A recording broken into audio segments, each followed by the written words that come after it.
On today's episode of the DeRaud-Messinger Show, we're talking Texas's place in the college football rankings, and we're also making our Week 11 Texas high school football picks. Longhorns fans and high school football fans, don't forget to like and subscribe for more content. It's greatly appreciated. And check our workout at HornSports.com, where we're talking all things Longhorns. Now, Dylan, to begin, the first rendition of this year's college football rankings have been released earlier in the week. And Texas, to no shocker, is, in the playing for things, Dylan, at number 7. But did you have any early thoughts of the rankings? Maybe I should just list them off for the viewers right now. Number 1, Ohio State. 2, Georgia. 3, Michigan. 4, Florida State. 5, Washington.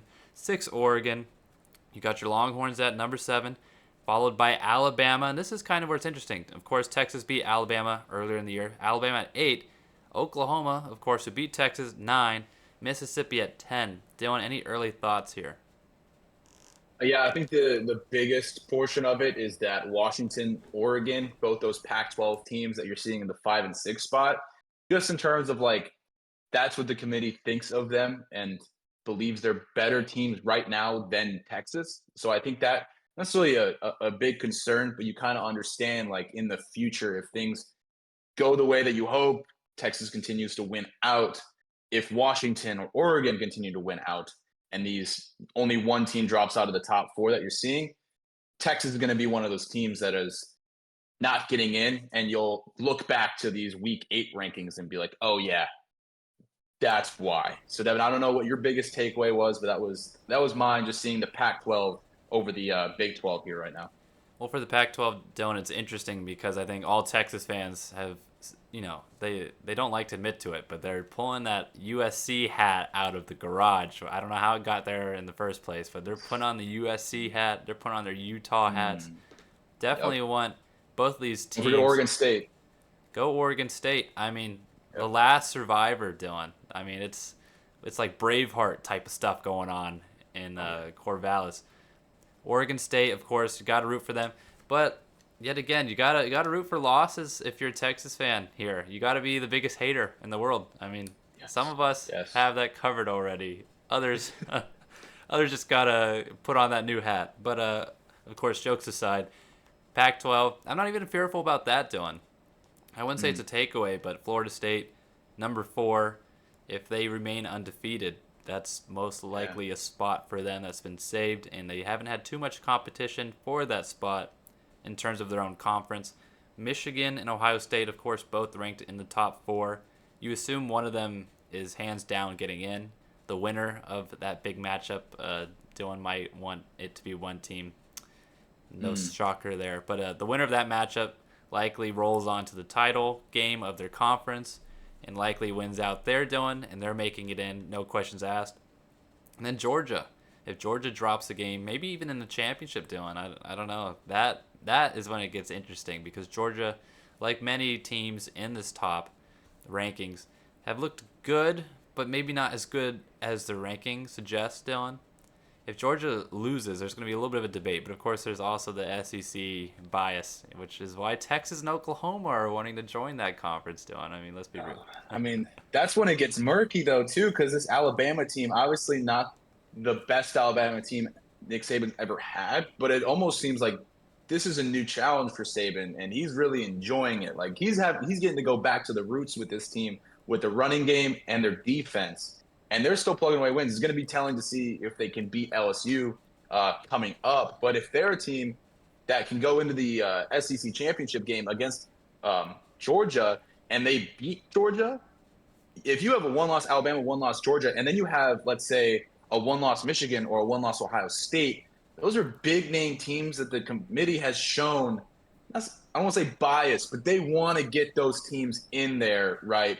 So that kind of puts Texas on the chopping block, especially when you look at Florida State's remaining schedule, where they've got a sneaky game against Pittsburgh, where they got to go in there at 2:30 tomorrow. Then they still got Miami, North Alabama, so we'll probably presume, barring anything crazy, that they probably win that one. And then they got to go into Gainesville against Florida. So Florida State's a team that obviously, if you look at their schedule, okay, they can definitely win out. But when you look at Washington, they struggled as of late, barely pulling off again against Arizona State. A little bit of a struggle against Stanford. Then they got USC, Oregon, Oregon State, and then they got their Apple Cup against Washington State. So I would say the biggest one, kind of on like just a gauntlet alert, and with the most to worry about would be Washington. You could also say that about Michigan too, because they've got Maryland. Then they have, I believe, Penn State. I think it's Penn State, then Maryland, and then Ohio State. So those are two teams with a really tough schedule coming up. Oregon has a game against Oregon State as well, obviously. So there's upsets there to be had. So we'll see how that plays out. But it's still there for Texas if they just continue to win out and take care of their own business here. Just with the schedules get crazy in November. This is when a lot of things shuffle up. Yeah, that's what I was about to say. I mean, we make all this speculation, but ultimately it comes down to Texas, Dylan. I mean, they don't control their fate anymore, technically. I mean, but they also, of course, can put themselves in the best position possible by winning out. It starts with a tough game against Kansas State on Saturday. Dylan, I don't know. Yet again, we'll see. Longhorns fans, if they win that, they got to be thrilled. It's a big confidence boost potential game for Malik Murphy. And then a couple weeks left before a potential, yet again, potential on all these words, potential Big 12 championship appearance where Quinn Ewers may be back. And at that point, if Murphy's rolling, you got to debate how you're going to roll both healthy quarterbacks into the mix and, transition if you're looking to transition back. So a lot of stuff to go on there. Kansas State 1 week at a time, but as Dylan said, even some of the bloodbaths that are bound to happen just because of some, inter conference games that are coming up and title games that are happening, it's not always a good thing. You got to have the right teams to lose. Yep. But if you guys want to take anything away from this video, dust off that USC hat, dust off that Oregon State hat, Go dust Beavers. off that Utah hat, and just hope for the best. But now, Dylan, we're moving to our last week's Texas high school football picks. I mean, this is the last week of the regular season. Of course, these are always ranked matchups and ranked matchups only. And boy, am I excited for the playoffs. Saturday's unveiling of the playoff matchups. Oh, oh, I'm excited. Anyway, 6A, number 11, Humble Atascocita at number 9, Humble Summer Creek. Now, Dylan, going into this game, in terms of pick-wise, I was really tempted to pick Atascocita because when in doubt, I pick Atascocita. In the Houston Power Rankings, it's like North Shore, Atascocita. There's kind of a group of other schools. But I shocked myself here. I'm going with Summer Creek. In the comparative matches they've had this season, Summer Creek's played some of those teams a little closer, such as a North Shore. I'm leaning towards them. They're led by a solid defense, which has won games for them. The offense is nothing that's going to wow you, per se. Junior quarterback Blake Thomas is going to have to be, of course, efficient as always if you're going to want to pull off some of these tough games, but he's going to have to make a name for himself in the battle for Humble. I'm going Summer Creek. I'm not too confident on that scale, but sometimes you just got to go for it. Yeah, no, I mean, I respect the pick just with this defense that they've got and they've been rolling out. I believe they're only allowing 11 points all year. I think the most was they gave up 31 to North Shore, which is no surprise. But this is a North Shore team that just put up 61 on Atascocita last week. So this Summer Creek defense is definitely for reals. They're coming off a 33-12 win over CE King. So they've got a lot to hang their hat on the other side, but I don't want to get away from maybe some recency bias here, Devon, because Atascocita has looked good all year.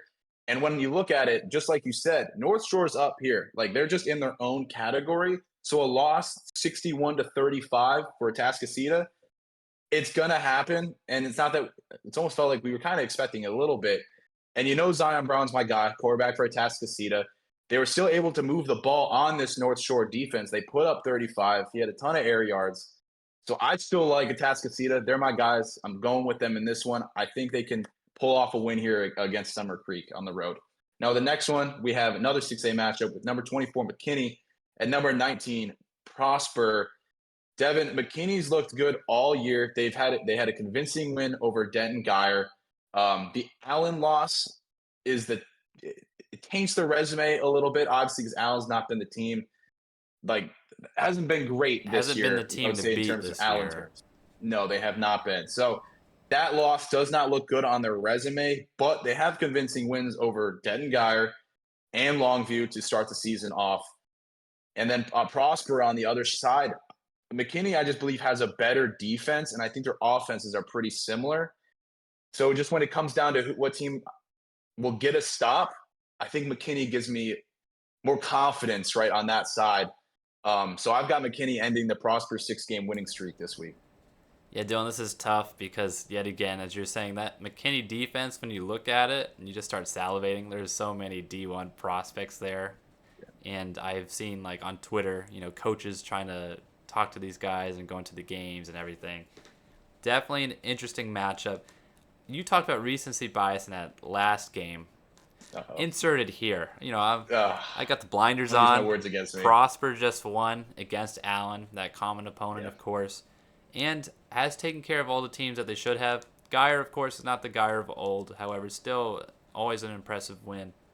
Prosper is just a team that does everything right. Nothing stands out. That's the problem. I like something that stands out. Nothing stands out, but they just win games. And it's a home matchup for Prosper. Of course, McKinney and Prosper very close in terms of proximity, but a Prosper home game, I know those fans get behind them, Dylan. I'm going to go Prosper, but yet again, right. I wouldn't be shocked if McKinney is the one that ends up winning this one. Now the next game, the one I'm excited about, my boys. Yeah. I'm outspoken about it. 5AD2, number 7 Lovejoy at number 1 Melissa. Now Melissa, Dylan, is an interesting team. They have played some tough schools, but with that being said, some of these tough schools were in classifications below them. So they haven't really faced a challenger per se yet, a real test. Now Lovejoy did start the year with one of the better non-district matchups. I don't know if it was week 1, but they played North Crowley, who was a ranked 6A team. So that just shows you they're going up. That's always a good sign to me. Dylan knows I'm a fan of the strength of schedule, maybe to a fault. Some of these picks don't always work out. But their one loss of the year, Lovejoy, has been to that North Crowley team. Then you got, plug your ears, you got the Ohio State commit, Peyton Pierce at linebacker, followed by Parker Livingston, the Texas commit at wideout, and Dalen McCutcheon, who is talking to all the top schools already as a wide receiver. Yet again, plug your ears, Ohio State. But you don't know, Dylan. It's not too late. Something could change. Just there's so much talent offensively for Lovejoy. I know that Melissa has talent as well, led by defensive tackle Nigel Smith Jr. It's just a matter of, I think Lovejoy has talent at the skill positions that you're going to need in order to win this game. I'm going to go with a road win for Lovejoy. But yet again, Melissa, I've been on their train as well all season, so I'm not really sure about this one either. But this is a vote of confidence to my boys. How are you feeling? Devon, I think this is the first time this year that we've picked against each other in all 3 of the main games. Because I'm going Melissa at home. I've liked what they've done all year. They're scoring 53 points per game. You could throw the strength of schedule thing at me. Maybe there's some Michigan in me that's coming out right now. But if you take care of business against those bad, or I guess lesser teams, right, and you convincingly beat them, a lot of times with the blowout, I'm not going to hold that against you. Your quarterback, Trevor Ham, can throw the lights out of the ball, right?